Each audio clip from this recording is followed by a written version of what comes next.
जो नए लोग मेरी वीडियो देख रहे हैं उनसे मेरा विनम्र आग्रह है कि पूरी वीडियो अवश्य देखें। मैं अन्य लोगों की तरह आकर्षक या मनोरंजनात्मक वीडियो नहीं बनाता, इसके लिए क्षमा चाहता हूं। मेरा उद्देश्य केवल सही, प्रामाणिक और अनुभवजन्य जानकारी देना है। अतः आप स्वयं इस बात की परीक्षा करें और मेरी कामना है कि आपको निश्चित सफलता प्राप्त हो। किसी भी प्रकार की जानकारी के लिए आप ईमेल द्वारा भी संपर्क कर सकते हैं।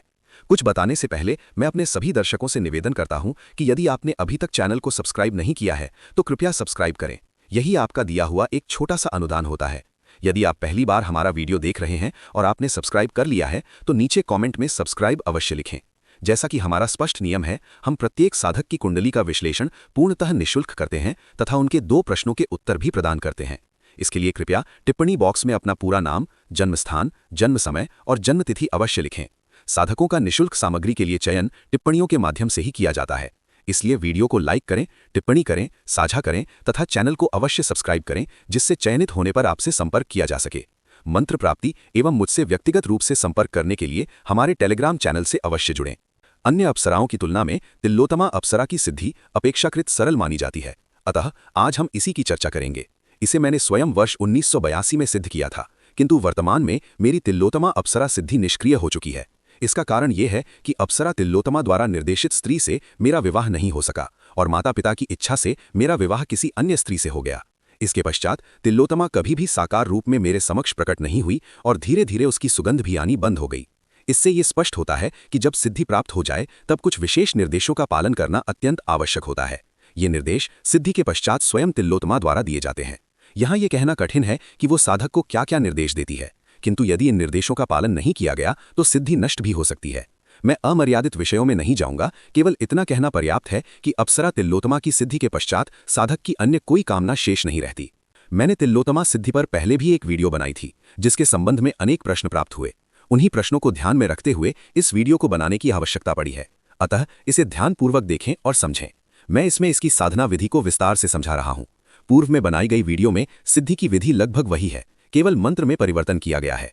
अब मैं आपको एक ऐसी विद्या देने जा रहा हूं जो आज तक किसी ने किसी को नहीं दी है, अतः इसे कहीं सुरक्षित रूप से सेव कर लें और इसके बारे में संबंधित वीडियो अवश्य देखें। ये अप्सरा साधना संपूर्ण आनंद प्रदान करने वाली है और इसे पूर्ण मनोयोग से करना चाहिए। इसे सिद्ध करने के लिए किसी गुरु की अनिवार्यता नहीं है।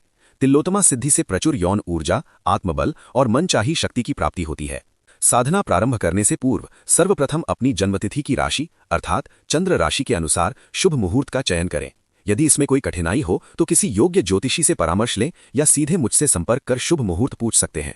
ये विषय अत्यंत महत्वपूर्ण है, अतः इसकी अवहेलना न करें। अपने चुने हुए शुभ मुहूर्त वाले दिन से ही साधना प्रारंभ करें। साधना का समय रात्रि लगभग 10 बजे निर्धारित करें और साधना पूर्ण होने तक इसी समय सारणी का पालन करें। अपनी दैनिक साधना रात्रि 10 बजे से 2 बजे के बीच नियमित रूप से पूर्ण करें। मंत्र की प्राप्ति हेतु आप हमारे टेलीग्राम चैनल से संपर्क कर सकते हैं, जहां इसे पूर्णतः निःशुल्क प्रदान किया जाता है। ये तिलोत्तमा का अद्भुत मंत्र है। इसके जप से अप्सरा तिलोत्तमा प्रत्यक्ष रूप में साधक के पास रहती है।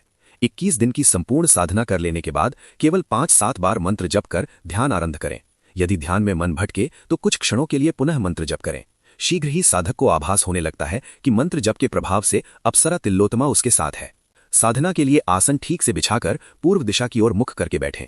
घी या तेल का दीपक जलाएं। तेल का दीपक हो तो उसे बाईं ओर और घी का दीपक हो तो दाईं ओर रखें और दीपक की अग्निशिखा अपनी ओर करें। इसके बाद 21 माला जप करें और जप के पश्चात 15 से 30 मिनट तक ध्यान करें। ध्यान करते समय स्थिर और शांत होकर बैठें। मेरुदंड सीधा रखें, हाथ गोद में रखें, आंखें बंद करें और शरीर को पूर्णतः तनाव मुक्त रखें। शरीर को बिल्कुल न हिलाएं। प्रारंभ में प्रतिदिन लगभग 3 मिनट बैठें, फिर धीरे धीरे समय बढ़ाकर 15 से 30 मिनट तक ले जाएं। निरंतर अभ्यास से शरीर और मन दोनों शांत होने लगते हैं और एक समय ऐसा अनुभव होता है मानो केवल आप ही हैं, शरीर का बोध नहीं। जब 30 मिनट तक स्थिर ध्यान का अभ्यास हो जाए तो ध्यान के दूसरे चरण का अभ्यास प्रारंभ करें। कहा गया है कि इसी अभ्यास से आराध्य तिलोत्तमा का प्रकट होना संभव होता है। साधना सामान्यतः 21 दिनों की मानी जाती है, यद्यपि किसी किसी को सिद्धि में अधिक समय भी लग सकता है। साधना रात्रि 10 बजे करना उत्तम बताया गया है। साधना के बाद दीपक को स्वयं बुझ जाने दें। कभी कभी तिलोत्तमा अज्ञात रूप में सुखद स्पर्श का अनुभव करा सकती है। ऐसी अवस्था में कोई असंयमित व्यवहार न करें।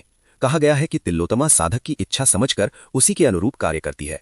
साधक के तन मन में ऊर्जा का संचार होता है और वो इच्छानुसार स्वरूप में प्रकट होकर आनंद प्रदान करती है। सभी साधकों के अनुभव भिन्न भिन्न हो सकते हैं। यदि उसके निर्देशों के विपरीत आचरण किया जाए तो सिद्धि नष्ट भी हो सकती है।